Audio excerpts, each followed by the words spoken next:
I'm so glad you're here. Welcome to the Call to Love experience. I'm Jasmine Bellamy, founder and spiritual director of Love 101 Ministries. This experience is an invitation, a call to step into spiritual community, where together we explore the theology of love and practice what it means to live in its rhythm. Our focus is transformation, becoming more like love itself. Each episode will lean into the practices that help us embody love as a way of life.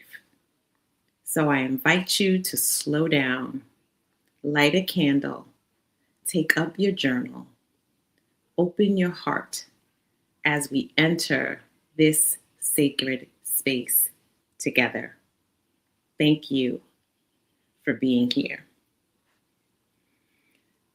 This season, we're getting deeply practical about living love. And as we continue our focus on cultivating a personal rule of life, we open ourselves to creativity as a spiritual practice. Tonight's guest is my beloved Vanessa Sadler. Vanessa is a mixed woman of African American, Native American, Irish, and British descent. As a certified trauma practitioner, spiritual companion, and Enneagram specialist, she approaches client sessions with the understanding that our styles of relating with the sacred, with ourselves, and with one another weren't formed in a vacuum. Vanessa believes our formative years and stories profoundly shape who we are today and are worth exploring with curiosity, intentionality, and kindness. Working as a principal, instructor, and training facilitator in narrative-focused trauma care at the Allender Center, she navigates complex waters at the intersections of spiritual abuse, sexual abuse, and racial trauma. Vanessa is a creative contemplative who spends her spare time countering injustice by intuitively and artistically generating beauty. You can connect with her at abidinginstory.com or on Instagram at abidinginstory. Please join me in welcoming Vanessa Sadler. Hello, friend. Thank you Hello. so much for having me. Oh my goodness. I am so delighted that you're here. Oh my goodness. I've been sitting with all that I've been learning from you.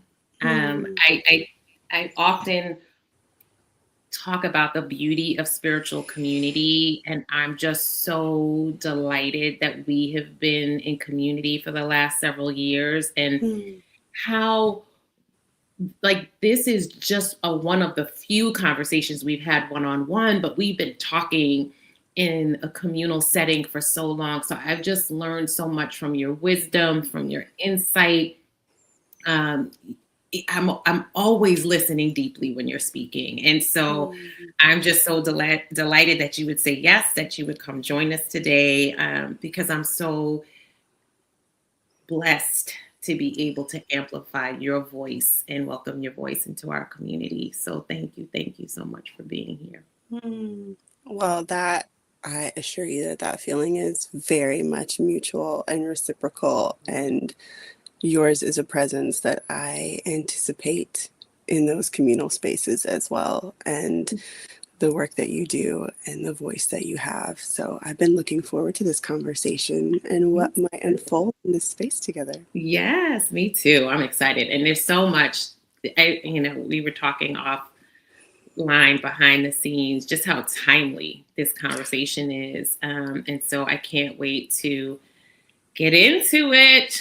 But before we start, let us allow ourselves to just transition. This is our collective pause and intentional closing as we move from one thing that we're doing and into another. And so I invite us to just begin letting us arrive fully, gently together. I invite you to notice yourself in this moment. Notice your body, release where you've been, and I invite you to soften into this sacred now. Wherever you are, I invite you to maybe place your hand on your heart to feel it beating, or simply follow the rise and the fall of your breath. Remind us that we are here now in this moment as we breathe. And I always love Rumi's words, now is where love breathes. So with each inhale and exhale, sense the breath of God moving through you. Listen for the quiet invitation beneath the noise, the call to stillness, to come home to yourself, the part of you that is whole, the part of you that is love. Let us listen from that place. Let us open to transformation, not through striving, but through surrender to the wisdom of the soul. Here, now, together, from this space of openness. Let's welcome Vanessa into the conversation.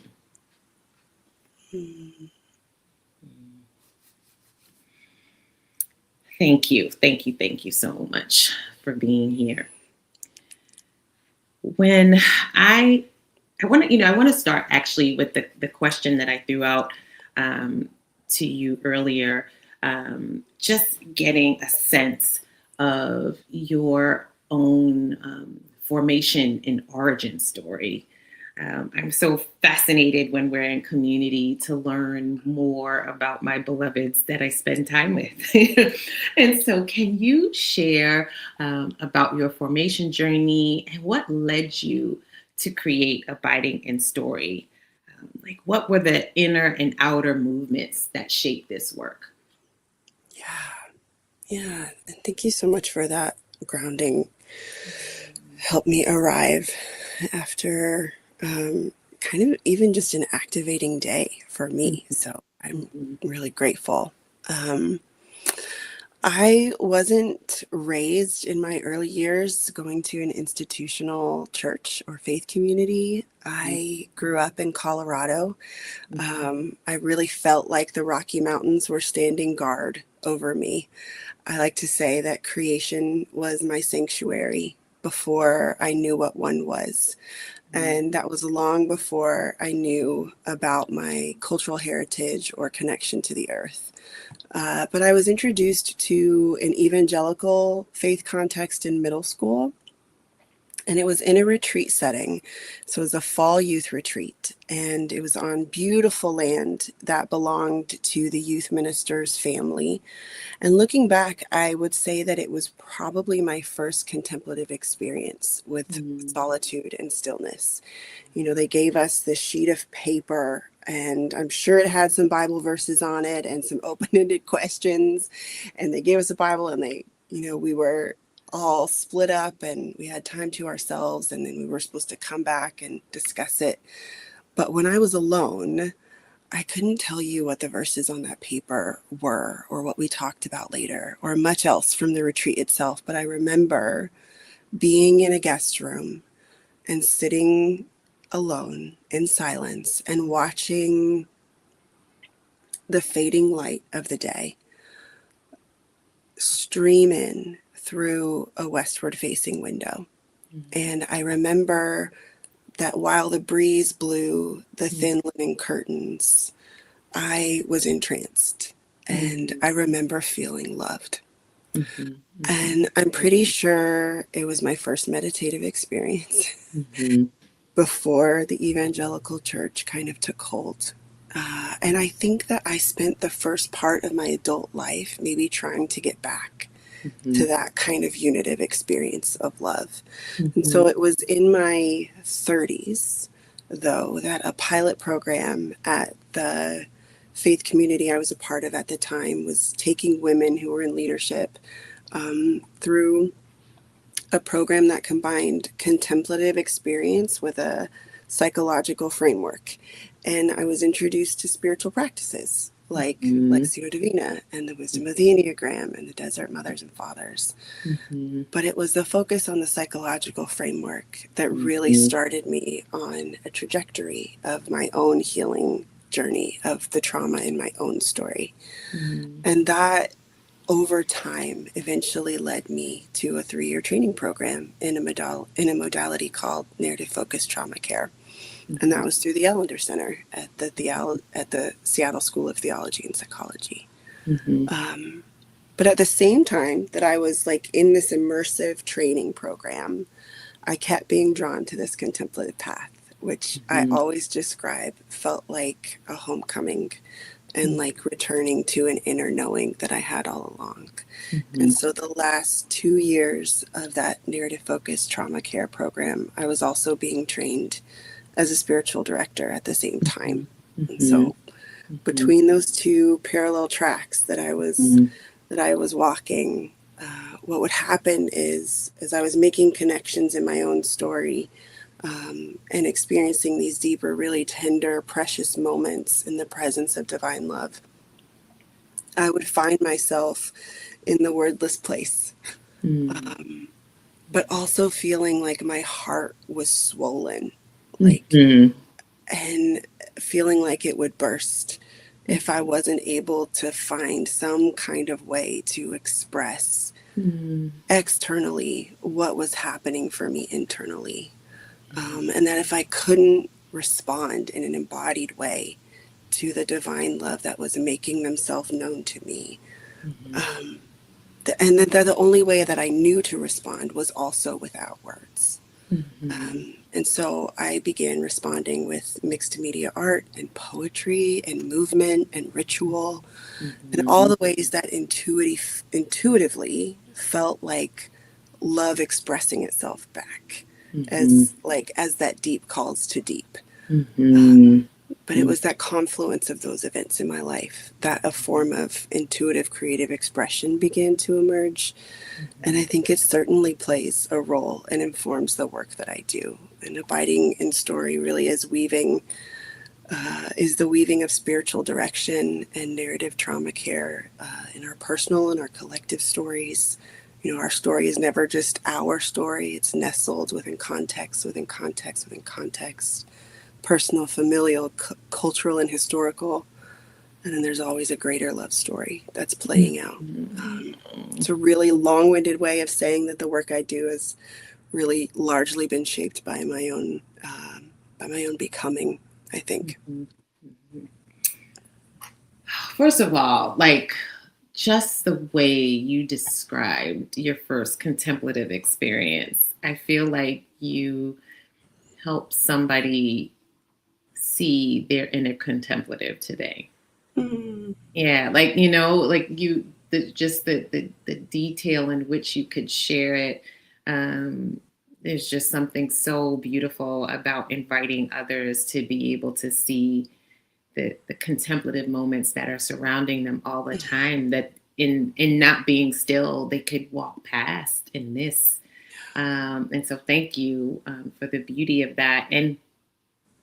the power story, right? Is I just love all of these moments of convergence for you that that bore fruit, Mm, and that it wasn't just about your own story, but it's about all of us abiding in story. And I love the through line of love. And mm, so it's just so rich and so beautiful. Thank you. mm. Thank you. Yeah, Thank you. absolutely. Yeah. Absolutely. I'm thinking to kind of pull on that thread a little bit about contemplation, and being a contemplative.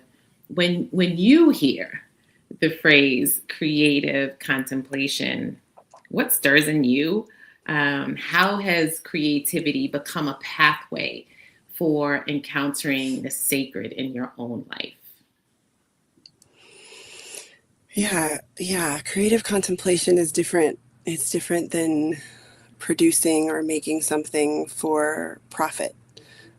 Although I Mm, think that professional creatives would say that when they're in that flow state, there does seem to be an energy that's both outside of themselves, yet that is in conversation with something within themselves that's like mm, propelling the work forward. But mhm, when I use the term creative contemplation or contemplative expression, I'm talking about the use of our imaginations in an embodied way through various kinds of mediums, like all kinds of mediums, to process or to mm, communicate our inner thoughts and our mhm, emotions and our mhm, perspectives and responses. And so, whenever I hear the word contemplation or contemplative, I always think about consenting to divine presence. Something like the practice of centering prayer, where we turn and we return and we return to a sacred word or a mhm, gesture or a symbol of our consent to that presence and action of God within. And when I mhm, think about creative contemplation and what that conjures for me is the conversation of creating from a place of presence, mm, mhm, from a place of mutuality and reciprocity with divine love. It's an expression that's intuitive, it's unplanned, it's often unscripted. We don't show up with an agenda. And our embodied expression unfolds in and from that ongoing consent. And so, in our holy yes, we offer our availability and our willingness to participate in a sacred exchange of love rather than trying to grasp it and hold on to it or try to understand it and comprehend it with our cognitive brain. mhm, I think in this way, creative expression then isn't limited only to what we would categorize as art, right? But it can be movement, vocalization, bird watching. It can be poetry, but it can be woodworking and it can be baking and it can be gardening and it mhm, can be, stopping to build an altar in nature when you're walking or hiking. Um, I experience it as a continuation of a practice of attentiveness, mhm, not as something that replaces contemplative prayer. Um, and when I think back, like when I look back, I used to write poetry all the time and I loved to craft as a mhm, child. But mhm, there was a large part of my adult life where I'd have said, no, I'm not an artist, I'm not creative. And now I really do believe like we are all creative. We are, in that we are made in the image of a creator and we can mhm, look at trees and leaves and flowers and birds and insects and snowflakes and see that Creator God, Uneith Lanahi, has limitless imagination, and really isn't bound by what we think is creative. Um, but I love your question about how did it mhm, become a sacred pathway. mhm, Um, that narrative focused trauma care training program that I mentioned was a 3-year program. And at the end of the first year, we had 4 4-day intensives where we engaged our stories of personal and collective trauma. We were in smaller groups and we engaged with particularity. And then we also took in, large group teaching content throughout the weekends.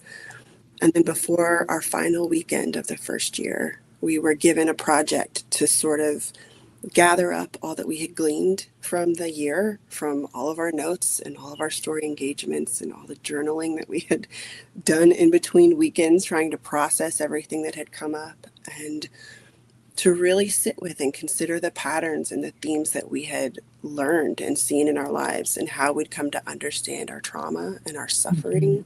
Mhm. It's like how we came to move and have our being in the world. This Mhm. is all part of this like narrative focused trauma care training program. And so my creative expression was, in a sense, a contemplative creation. It was a shadow box, and it had all of these symbolic elements that Mm. meant something in my story and connected all of these pieces of who I was. But it felt like a conversation was unfolding. It felt like I was being shown who I was.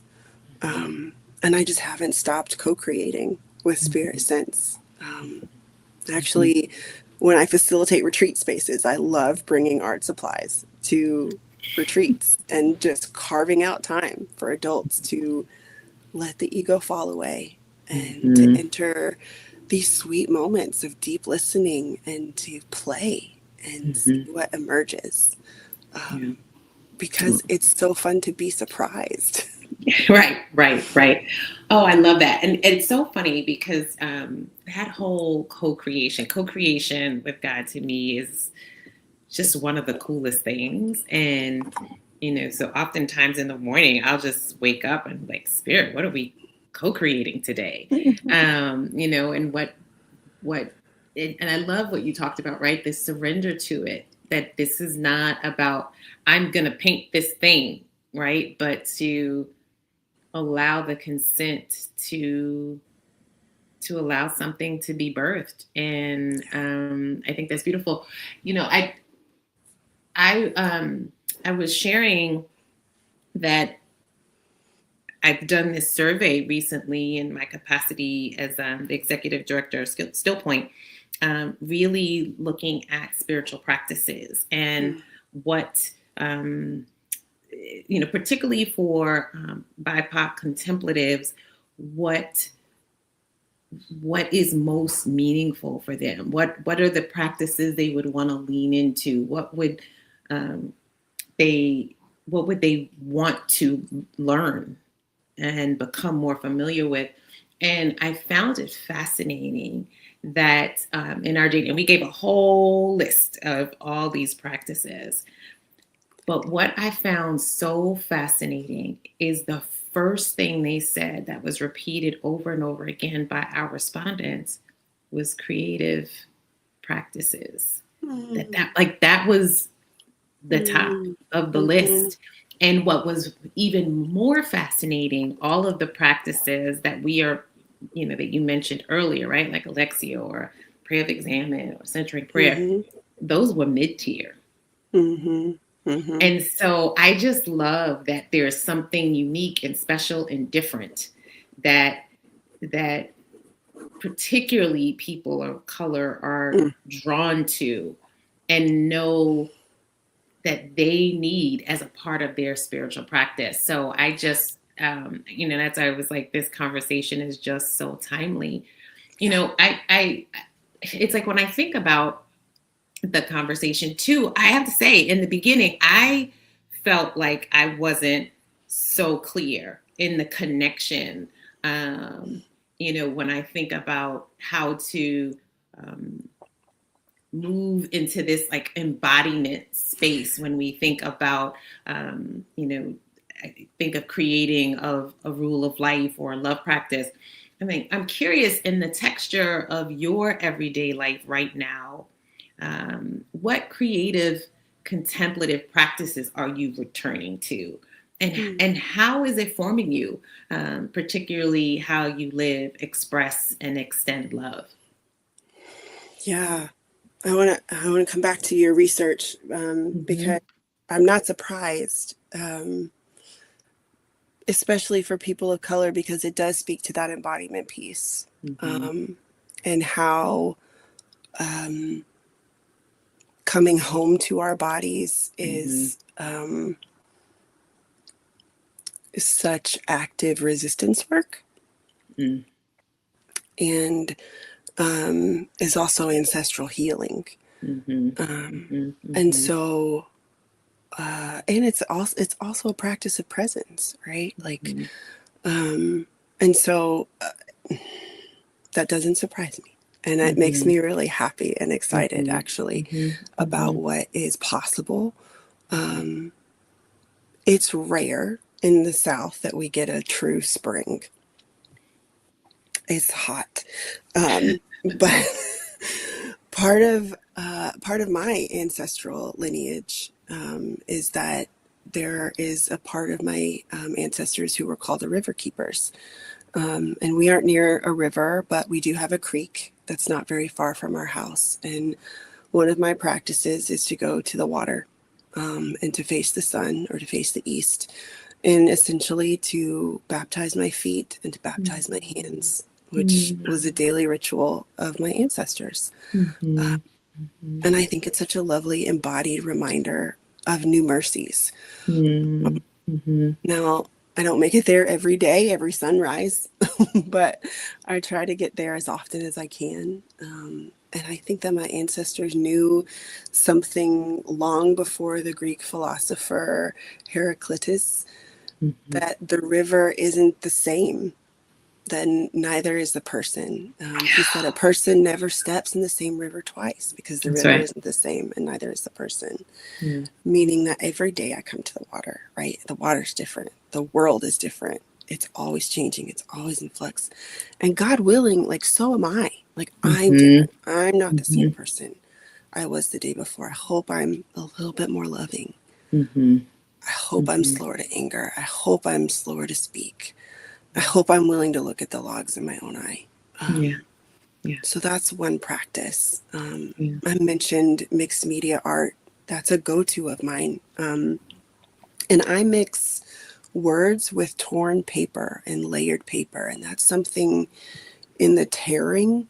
I mentioned, I've recently connected with this with my own experience of being multi-ethnic, Mm-hmm. that there is this internal pulling and ripping all the time that Mm-hmm. I often feel between the lineages that make up my DNA and how they've historically been at war with one another for so long. And Mm-hmm. so there is a ripping of the paper that does something for my body, Mm-hmm. that testifies to what I experience often in my own body. And then a communal practice that I engage in is I do have a rhythm of joining a weekly poetry circle where it's Mm-hmm. not about complimenting someone else's work or judging what they've written. We have like a prompt where we all kind of check in around the word and then we go off and we write for like 7 or 8 minutes. That's not a long time, but it is Mm-hmm. like extreme of consciousness. We don't Yeah. have time to like edit ourselves. And then we come back and everybody reads. And when I read my poem, everybody repeats something back, that like a line or a phrase Mm-hmm. that has stood out for them. And so you get your words back to you. And Mm-hmm. then whoever facilitates the space, and sometimes it changes. It's not always the same person. So we're sharing power here, right? But whoever's facilitating the space will take note of the collective echoes, right? That have stirred and they'll like take all of our words and they'll stir it all together. And the following day, we'll get a collective poem where all of our words have been Oh, like contributed to the circle. And it's pretty powerful. yeah. But Yeah. I love that because it's communal.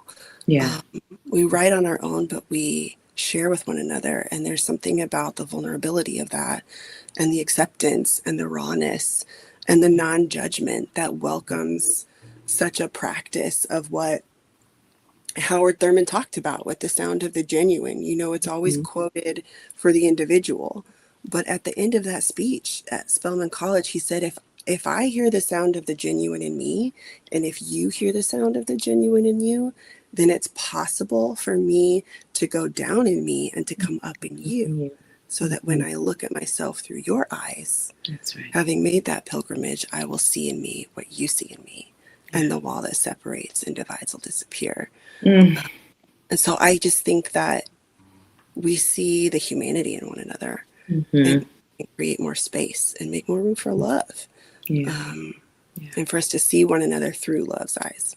Yeah. Yeah. Oh, I got goosebumps because, Sound of the Genuine is my jam. It's my jam. It's my jam. Oh, I I love it love it. so much. Oh my goodness. And so, the beauty of your work too, that I love I love that you invite us into creativity. I love that you invite us to find ways around us, to be able to be in that co-creative mode, with the divine.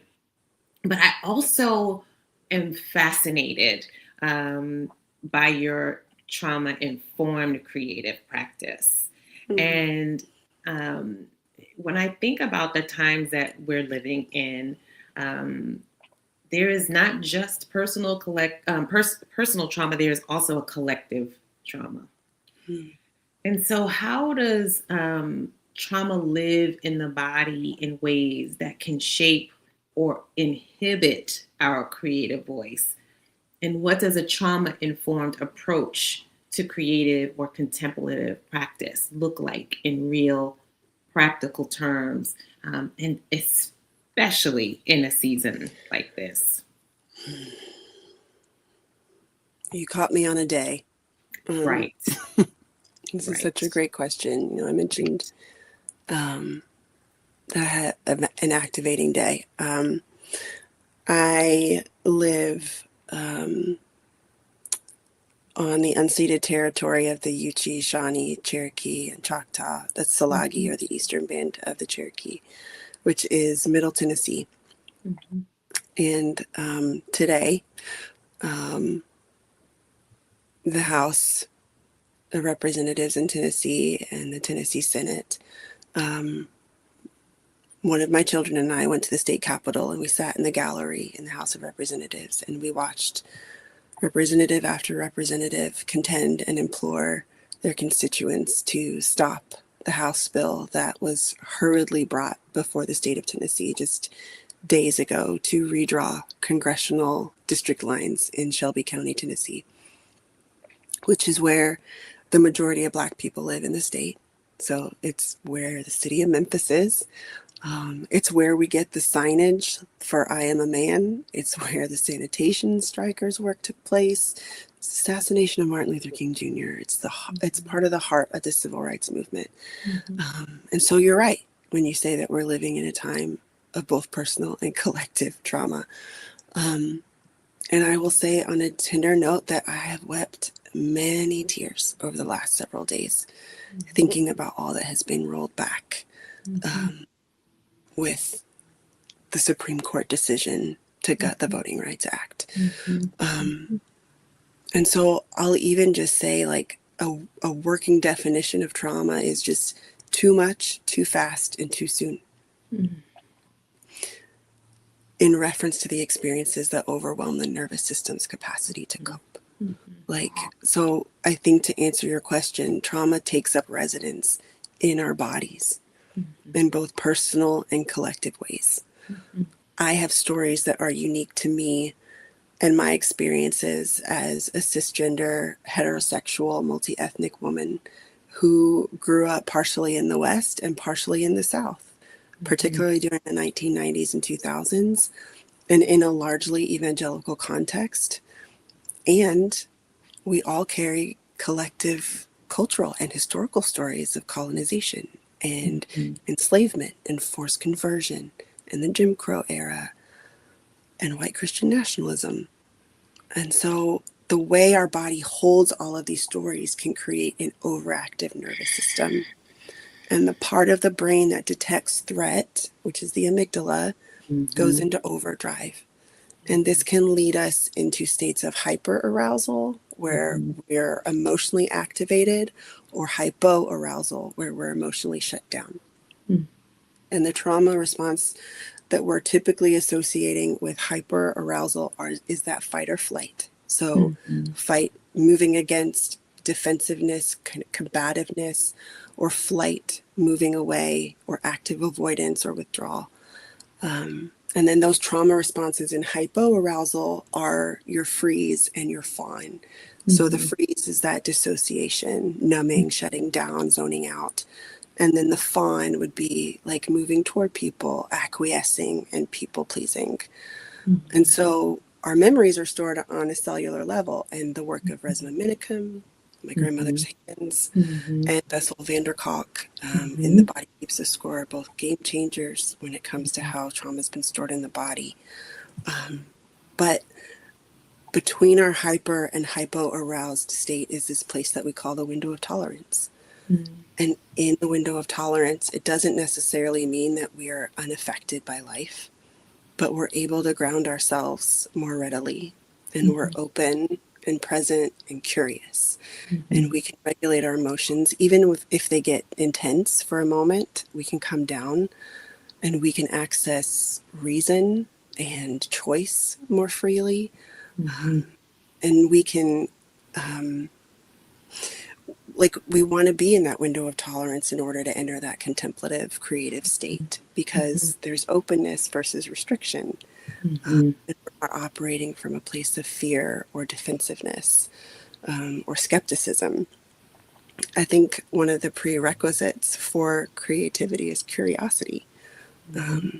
and remaining curious about what is stirring in me or being stirred in me, what I'm being invited to by divine love in that space that's between us, and how I might make room for a return of love.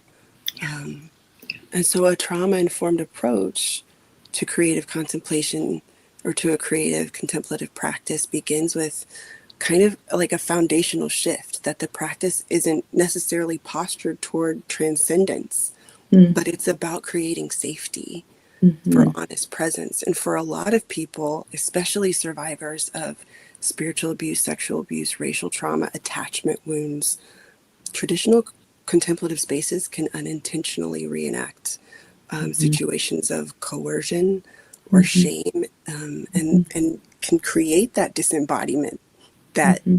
we're trying to like achieve, or I don't even like the word achieve, but that we want, right? Mm-hmm. So a trauma informed approach changes how the practice is held, and it recognizes that the nervous system is always like a participating factor. Mm-hmm. So instead of sitting still for 30 minutes, the posture becomes like, what helps you feel anchored? Mm-hmm. Instead of pushing through distraction, there's room for consent. Like, would you Mm-hmm. like to continue, or would you like to pause? And that matters because trauma often involves a violation of Mm-hmm. boundaries or Mm-hmm. an absence of consent. Yeah. And practices that remove choice can unintentionally reenact that sense of powerlessness or helplessness. Yeah. Yeah. Yeah. Yeah.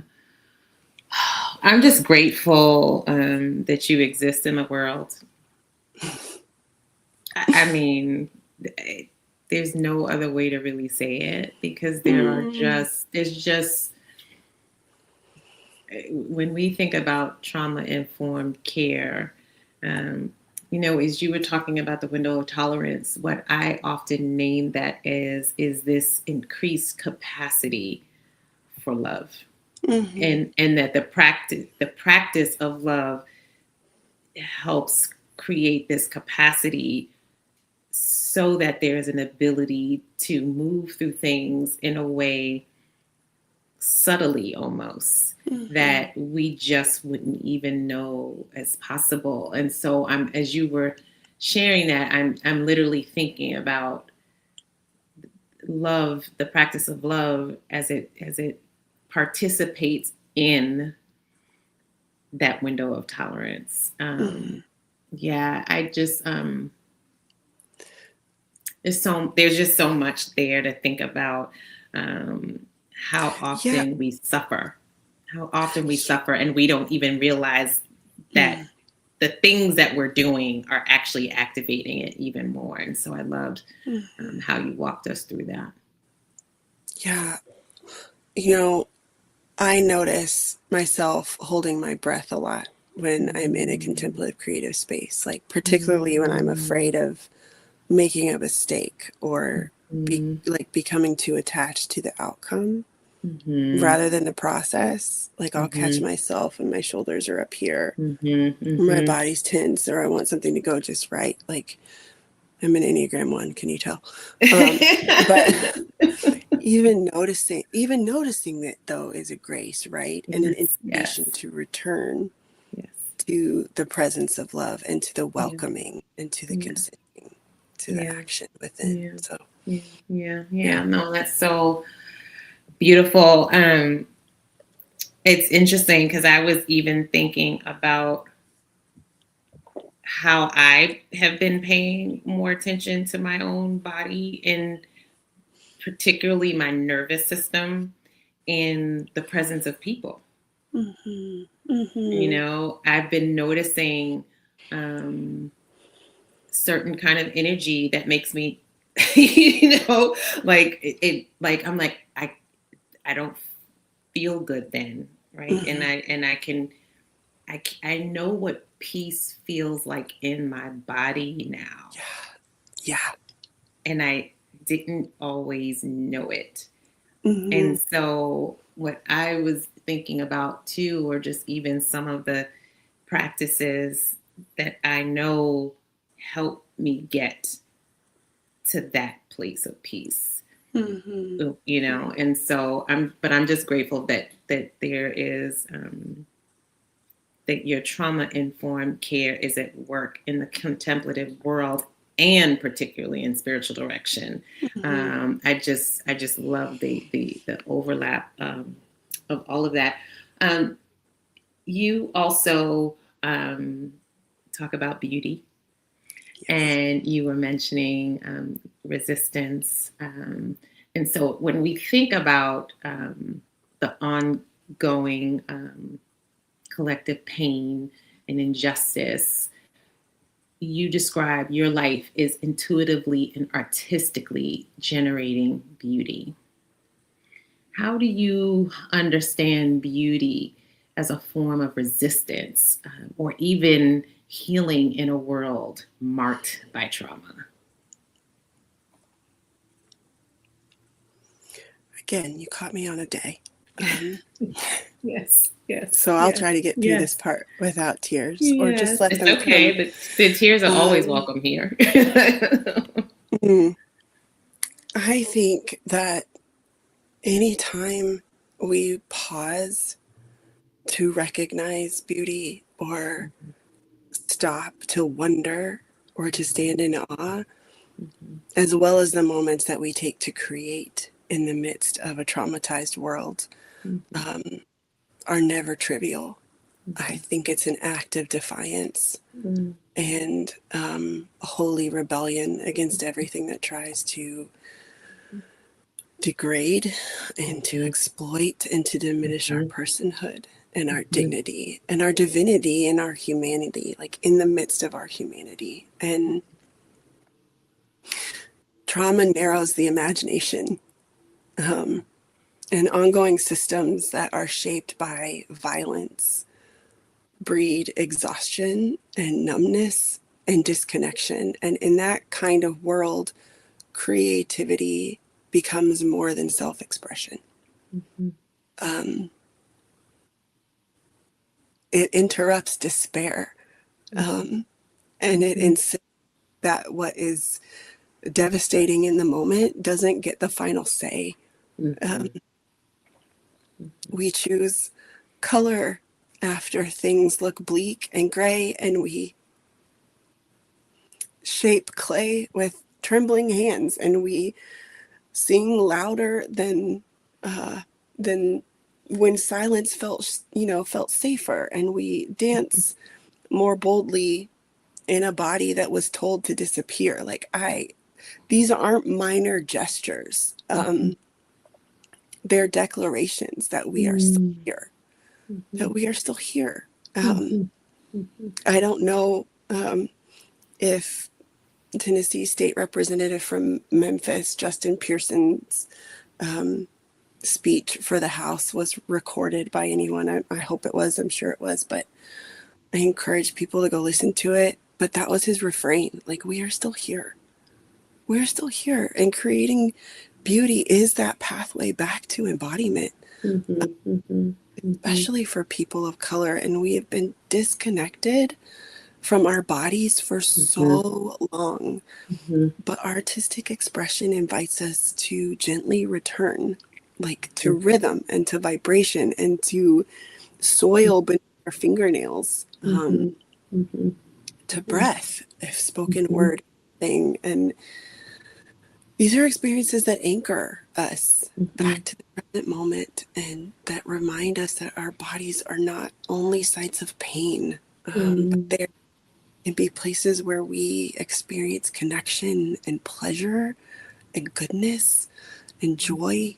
Um, mhm, and oppressive systems thrive when people lose their imaginations, mhm, when we lose the ability to imagine alternatives. mhm, I think creativity expands our moral imagination. Throughout history, our ancestors have sung and they have quilted and they have danced and they have written and they have painted and they've told stories, not because conditions were easy, but because creativity preserved their humanity in impossible circumstances. It didn't bypass grief, it didn't erase the trauma. It created space for grief and it created containers for memory and ultimately for hope. mhm, Yeah. mhm, mhm. I was thinking this morning, I was remembering this morning how, I had a challenging last couple of days, and kind of tracking my own state throughout that time. And there was something about this morning as I was, going to partake in my coffee ritual, that I looked at my dining room table and there was a vase full of yellow tulips, and how those yellow tulips like broke through. Mm, And there was just something so delightful about being able to look at them today, you know? Um, mm, and so those micro moments almost, yeah. They right? Just matter. They right, that matter. little pause to allow something in, um, is enough of the pause for something else to break through. Mm-hmm. Yeah, Mm-hmm. yeah, yeah, yeah. Yeah. Um, thank you, thank you, Mm-hmm. thank you for that. If someone feels overwhelmed or disconnected in the midst of everything we're carrying right now, what practices help them return to their creative or contemplative center? Um, and what has creative contemplation taught you about the sacred that more traditional practices did not? Like, what might be one gentle invitation you would offer to our community as they begin to explore creative contemplation for themselves? Mm.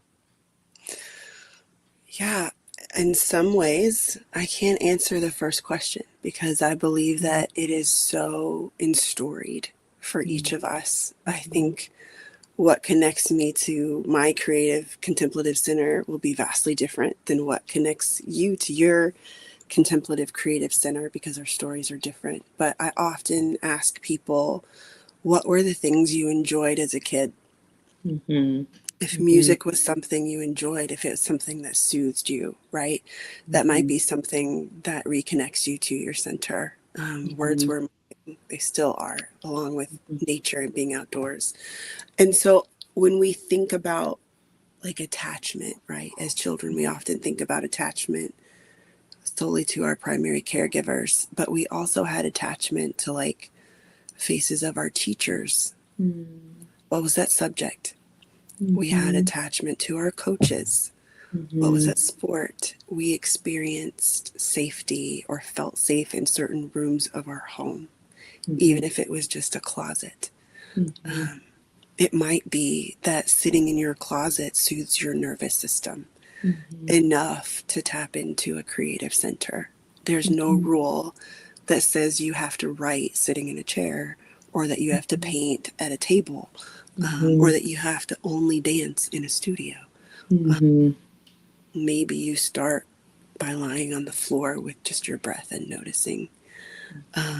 And I will always invite people to go outside barefoot and Mm-hmm. to put your hands on a tree if you are overwhelmed, to learn that tree's name, to ask that tree its name. And here's a universal one. Okay, here's a universal one. Find yeah, find a body of water.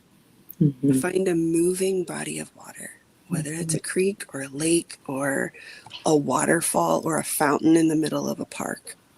Because moving water creates negative ions, Mm-hmm. which are oxygen molecules with an extra electron.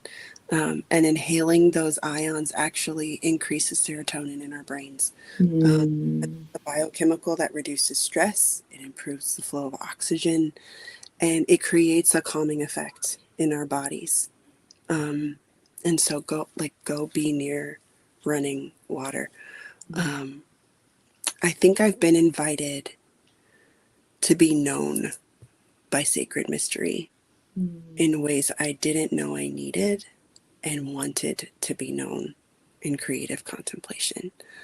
I think traditional practices have expanded my capacity for love and those unitive experiences with the divine. But there's something happening in that transmission of giving and receiving, and yielding and consenting, that opens up a receptivity to be seen and known, not just in part. It's not, I don't think it's in full, but Mm-hmm. it's more than just in part. Mm-hmm. And to be seen and to be known as the divine sees and knows me and Mm-hmm. us and all of this, and then to be able to express it in some way, I think it's taught me that the divine enjoys being and playing with us in Mm-hmm. those realms. Mm-hmm. Um, Mm-hmm. yeah. Yeah. Um, Yeah. Yeah. yeah. Yeah. Yeah. Yeah. Yeah. Yeah. It delights in our Mhm. creativity. Delight is what's coming Yes. to me. No, that's Yeah. beautiful. Thank you so very much. As I think about just our time together, actually similar to the example you shared in your poetry group. If I were to think about some of the words that you shared that have stood out, that have a shimmer around them, I want to invite whoever's listening, whenever they're listening, to pause long enough to remember those words, to say them again, because there's something that was an invitation in that word, and to give us some time to sit with it and just see what it might have available. So I invite people to not just rush to the end, but to sit with what was stirred in them as they listened to your beautiful offering tonight. So thank you. Thank you so much for being here with us. Would you Thank you so close much us for. in prayer, beautiful friend? Yes. And I will just say thank you so much for having me. This has been Mm, a delight to mm, be mm, with you and to share space. And Yeah, to be known by you. Hmm. Mhm. You are a gift to me. Likewise. Yeah. Likewise. Yeah. Thank you. Okay, I am a notoriously short prayer, Wonderful. but this is how I will pray. Mhm. May you know love deep Mhm. in your bones. Mm. May you know that your hands have the ability to create beauty. May you know that your heart has the capacity to receive beauty. Mm. And may you know that all that you are in this world reflects the creative glory of the one who loves you deeply. Ashe and Ashe amen. and amen. Thank you, Mm. beautiful friend. Thank you, community, for joining us. Thank you. Until next time, be well, be loved.